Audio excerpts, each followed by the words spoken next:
Wisteria is an open-world MMORPG created by berezaa, David, Skeleton and Polymorphic on Roblox. In its existence, the game has undergone a lot of amazing updates, lackluster updates and everything in between.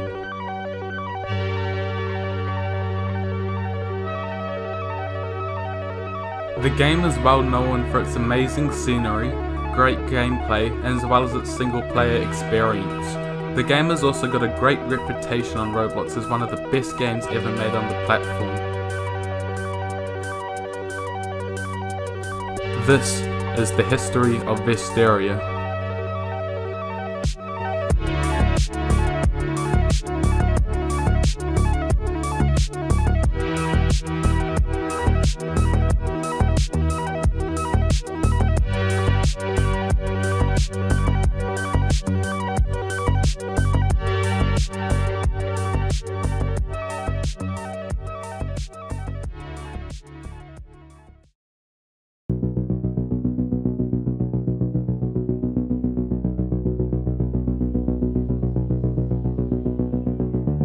On November the 4th, 2018, Vesteria was released under a paid access alpha for 800 Robux. The game had been hyped up for the longest time after many play tests and sneak peeks leading up to its release.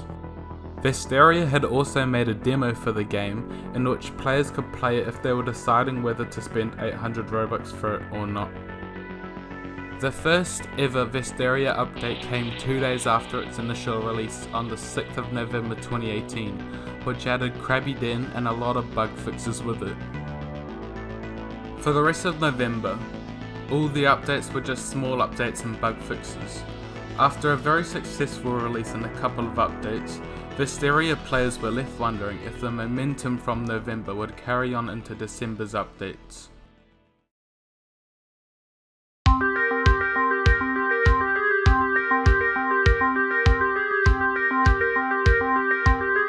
In the month of December, it did not take long before the game got a big update. On the 5th of December 2018, Wisteria officially released its first big update in Wisteria 1.1. In this update, things like blue steel chests, runes, new equipment and armor, and a new mob in the Goblin were added. This was a very successful update as players enjoyed the new equipment and mages finally got some high level armor to wear. Some other small things that was added is class representatives and the usual bug fixes. About 6 days later on the 12th of December, the well-known NPC Vincent was added into the game. At this time Vincent would reshuffle all of your stats for 10 silver and you could either take the new stats that he gives you or keep your current stats. A little later on the same day, Wisteria released its 1.1.1 update. This update was a small one, adding the mage ability Blink, GUI improvements for money and XP, and bug fixes. On the 19th of December, Wisteria added badges into the game, with a faction badge, a blue steel chest badge, a golden chest badge, and completing Scruff's quest. December had already been a good month. It was filled with updates, new content, and more. Players were wondering leading up to Christmas if development would slow down for the rest of the month. Turns out, Wisteria has still had some small updates to come. On the 20th of December, Wisteria released a small 1.1.3 patch which had a music volume slider and some small changes to consumables. At the end of December, Wisteria was not finished yet.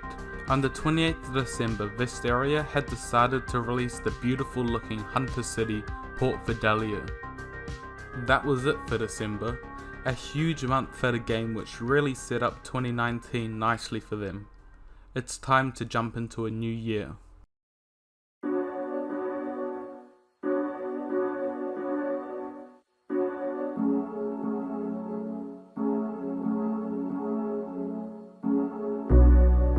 At the very start of 2019, berezaa posted this to the Discord. Happy New Year from the Wisteria team. Lots of exciting stuff coming in 2019. Can't wait to embark on this adventure with you all. This set the tone for 2019, in which it was either going to be a good year or a bad year for Wisteria. 14 days into 2019, and Wisteria had got its first major update for the year. On the 14th of January, Wisteria released Alpha 1.2, in which the scarecrows were added into the game, the Nilgarth barbershop was added, Port Fidelia was open via the Scallop Shores now, and you could inspect players. There were also quite a few new items which would be beneficial for higher level players, and a new quest called Farmer Sam. Alpha 1.2 was a successful update for Wisteria and set off 2019 in a good direction. Not many players were expecting this, but only 1 week later Wisteria decided to drop another big update. On the 21st of January, Wisteria released Alpha 1.3. This update added things like the rubies, which were at the time the first flying enemy, bows, and a new high level armor for the warriors. At this time the update was huge, as the highest level mob was the level 15 spider, and grinding it to level 30 was almost impossible. Level 17 rubies helped players get to level 30 easier. 2019 couldn't have got off to a better start. January was a huge success for the game with 2 major updates. People were looking forward to seeing what February had for the game.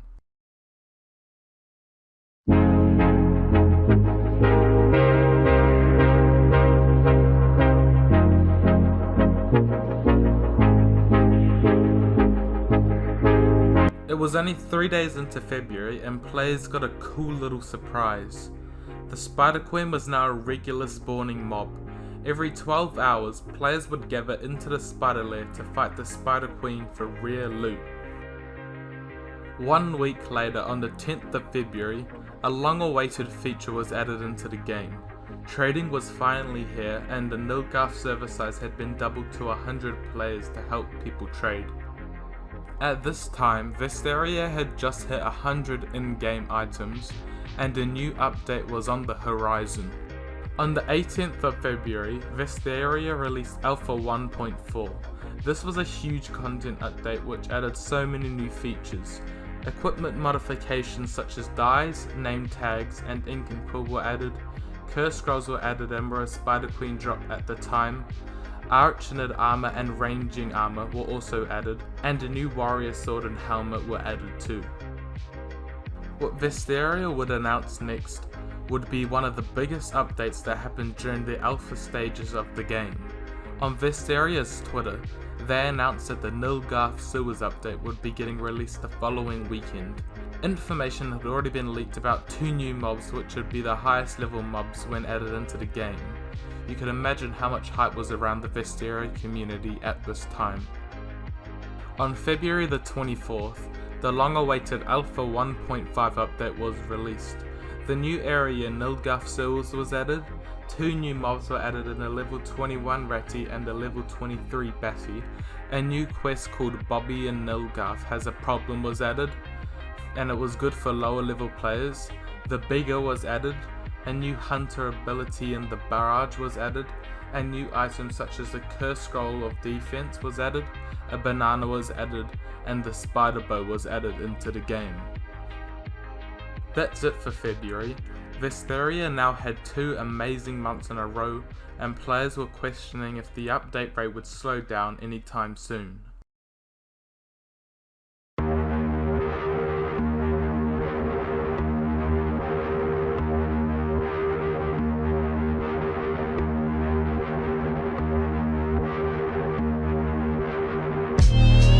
To put March in short, Wisteria could not keep up with the updates. One of the quietest months for Wisteria was upon us. The only real big thing that happened in March was that Wisteria became an official company as of March the 28th. Player counts at this time were as low as 2 players on the game and 10 players on the game. Players were hoping that April could kickstart the updates for Wisteria back up.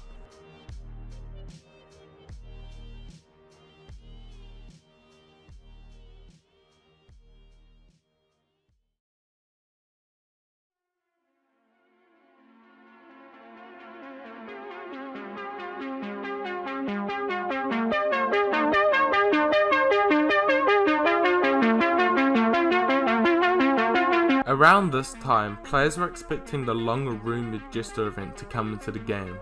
I will have a link in the description on a video explaining what happened with that, but on the 1st of April, Wisteria signed the lead developer for the well-known game assassin Prisman. Prisman's main goals were to make Westeria's questlines a lot better and make new, unique NPCs around the world.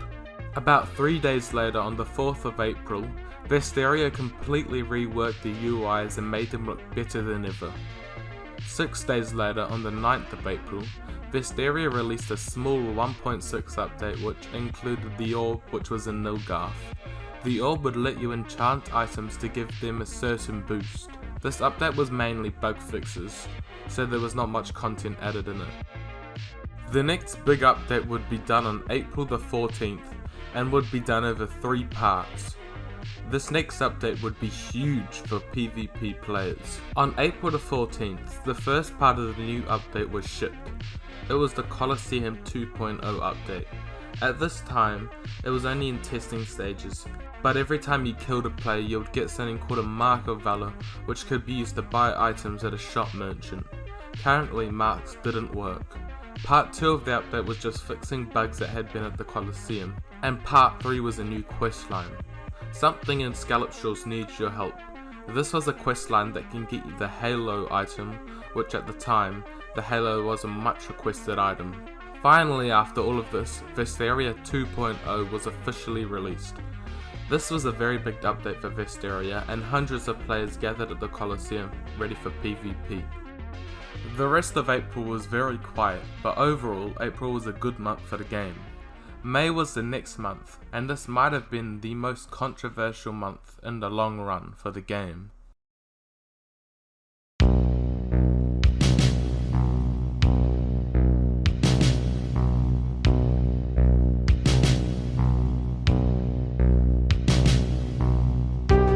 The month of May started off very quickly with Wisteria's first monetized update. There was a new merchant in Nilgarth who sold a currency called Ether, which you could buy things like megaphones and other cosmetic items for your weapons. The currency Ether was obtainable by purchasing it with Roblox. This was mostly a good update, but some players thought it was too much of a pay-to-win feature, but other players were quick to shut them down about it. On the 15th of May, a big overhaul of the Enchanted Forest was released, which also added in the Mage City Tree of Life. Now the Enchanted Forest was a whole lot cooler, goblins had a bigger spawning range, and there was also a secret. The secret was a map in between the Enchanted Forest and the Colosseum called the Lost Corridor. One day later, hogs became an enemy and they first spawned in the clearing. The next update would be the last ever alpha update, and it would be a big one too. On the 17th of May, Alpha 2.1 was fully released, in which there was a big update to Redwood Pass with a new quest line.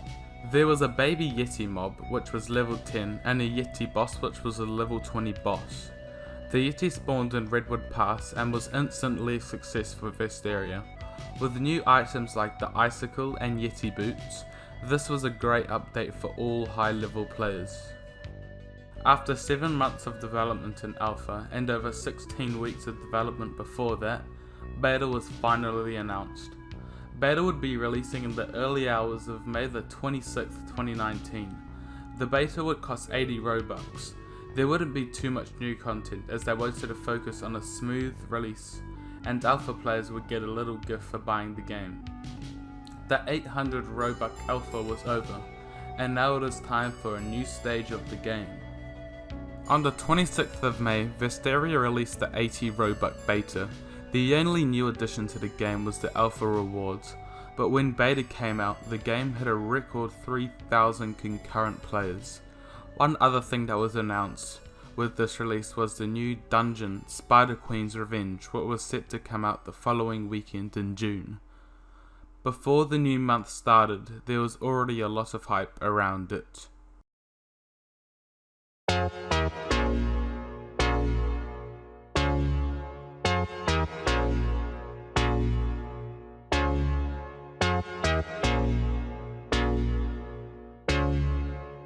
On June the 2nd, Wisteria publicly released a new dungeon, Spider Queen's Revenge, which had a brutal 8 runes, 1 life for each player, and there was a 20-minute timer to complete it. The dungeon came with its own currency and spider eggs, which the Spider Queen boss drops at the end once it was killed. The shop sells all spider weapons, armor, and curse scrolls. The release of the dungeon was super successful with no glaring bugs or anything like that. The next goal for Vesteria was to improve the super low level grinding areas like Mushroom Forest and Mush Town. On the 4th of June, Wisteria released a full rework to the Mushroom Forest to make it less complicated for low level players. The spawn rate of mobs had been made better and the map was smaller than it used to be. This helped a lot of low level players. The following day, Wisteria released a rework for Mush Town, which is the place where new players start their adventure. The new Mush Town was a lot smaller and a lot less linear than the old one, and they added a new low level quest there too. A couple of days later, Wisteria finally released the game to mobile players. This was originally intended to be for the first beta release, but never got pushed then. A lot of players complained that the game was too grindy, so Wisteria released a full progression overhaul for the game. This made it a lot easier to grind and more players came back to the game and got to the level cap. Swimming was also added in this update. The next update that would come would add one of my favourite maps to date into the game. The update would have 4 new mobs, a new map, new items and new NPCs. On the 12th of June, Wisteria added in Shiprock Bottom 4 new mobs which are Snelvin, Snelleth, Snell and Snelly, and a new Pirate Hat quest. This map's good for mid to high level players and it is filled with Easter eggs. This was a successful update for Wisteria. The last thing they announced in June is that they'll be releasing monthly updates from now on. This would push back new features and lots of new stuff from getting released. Players had not much to do on the game at this point, and coming into July, lots of players were unsure of the future of Wisteria.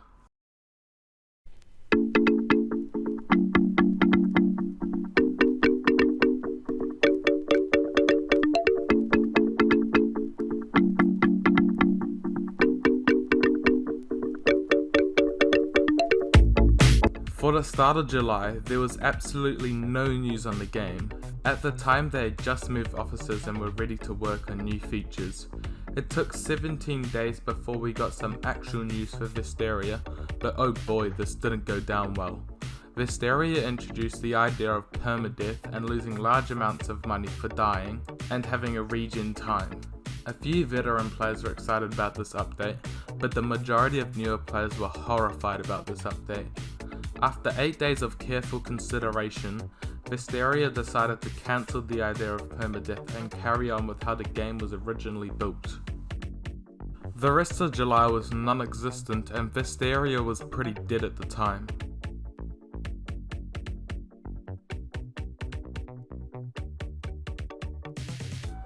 In the early days of August, Wisteria released a small update which added in a lot of little map updates, guilds, monster books and emotes. They also added in a 4 slot for players to play the game on. Another small update was released on the 12th of August which added in a new attack and defense formula, advanced stats, magic basic attack, guild fixes and UI improvements. At the later stages of August, Wisteria decided to drop a bombshell that a lot of players weren't happy about. They decided that they were going to reset enchantments, upgrades on all weapons and money. This sealed the deal for a lot of players on the edge of quitting Wisteria, and after this update, the game was never the same. Berezaa did promise that he would give us more updates on development in the future. Also, David E became a developer at this time ready to change the community and game for the better.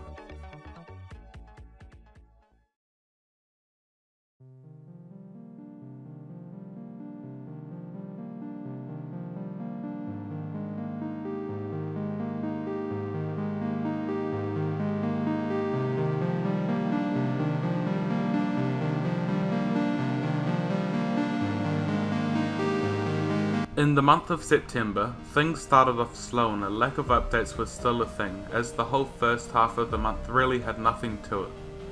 But on the 20th of September, Wisteria released Beta 1.7, which saw the return of the giant enemy, which now dropped more loot than before, Spider Queen updates which now allowed the Spider Queen to drop spider gear, and the Thunder Call buff.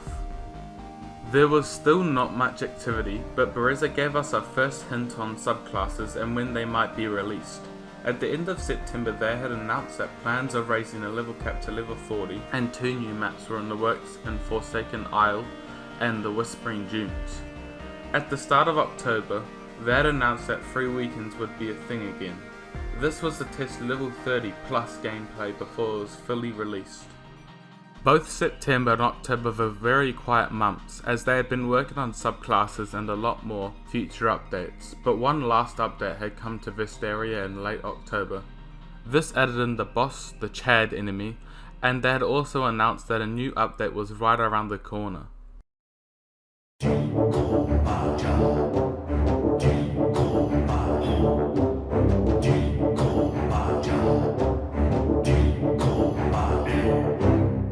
The wait was finally over. November had arrived and the biggest update so far in beta was right around the corner. On the 10th of November, Wisteria finally pushed its subclass update. This update included subclasses, level cap raised to level 35 and a brand new area in the Forsaken Island with 2 new enemies and a boss. The 2 new enemies were the Mogloko and the Moglo, and the boss was called a Mokutoa. This update was led by David, and because of his hard work on subclasses, he officially joined Wisteria as a lead dev. This update was by far the most successful post-beta update at this point and gave a new purpose for players to play the game. The rest of November was quiet as the developers had earned a well-deserved break, but at the end of the month, there was some activity. On the 26th of November, Wisteria released applications for testers in which testers would be accepted. They did this because later on that night, Wisteria released a small update. There was now level 33 armor for all classes, lots of small in-game improvements, and a new grinding system in which it was easier to grind. As well, later on that night, berezaa randomly raised the level cap to level 45. That was it for November, a good month for the game in which they had slightly bounced back from a big hole they were in. And to end the month off, Wisteria had a 70% off sale for Black Friday.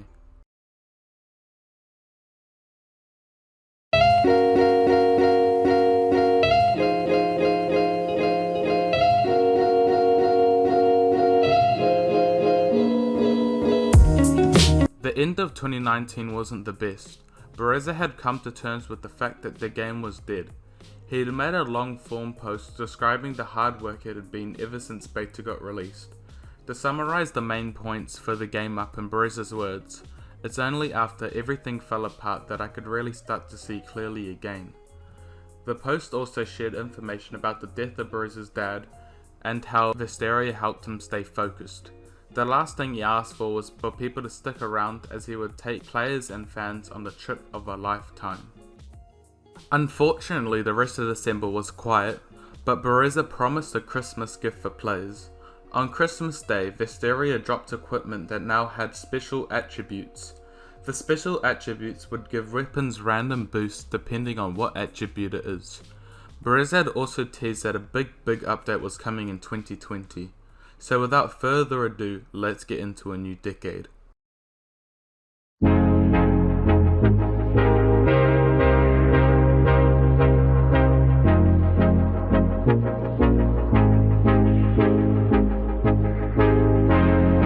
It was 2020, a new decade. A long hyped update in the Whispering Dunes was almost here, and it had been hyped up for the best part of 8 months. The update was promised to come out at the end of January by the latest. After a very quiet January, Wisteria finally released its most hyped update of all time, the Whispering Dunes. This place added in 9 new mobs. The 9 new mobs were the Bandit Skirmisher, Dustworm, Scarab, Orc 250, Stingtails, Death Stings, Azariah the Blood-Crazed, and Scaricus the Impaler. There were so many new features, including 2 new quests, new types of currency, and so much more. This was by far one of the best updates Wisteria ever had. To end January, Wisteria launched a small update in which you could switch servers in-game. January was now in the books, and it had one of the biggest updates for the game to date. February was upon us, and players were excited to see what February had for the game.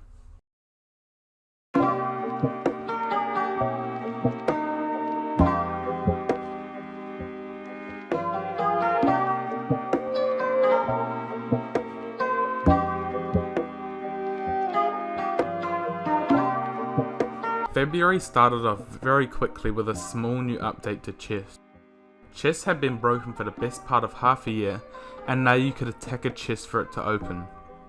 One day later, on the 2nd of February, History released a roadmap for the next 3 months or so, which included guild overhaul and guild halls, hidden stat point interactions, faction quest lines and subclass quests, a different plan for the level cap, rebirths and sacrifices.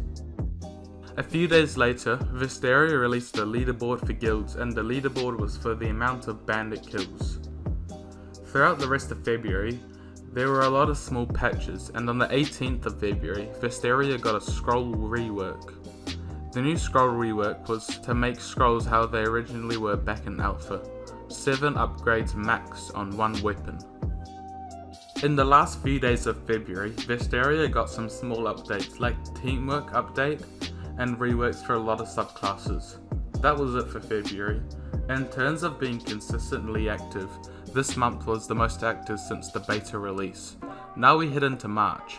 Players have been informed that the Guild Hall rework update was coming out in March, so let's get into it.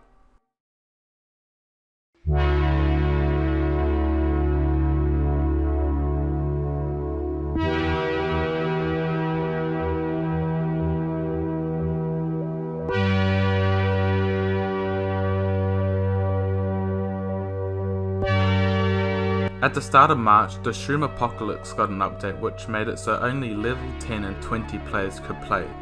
A bit later on the 8th of March, Spider Queens would now spawn every 12 hours.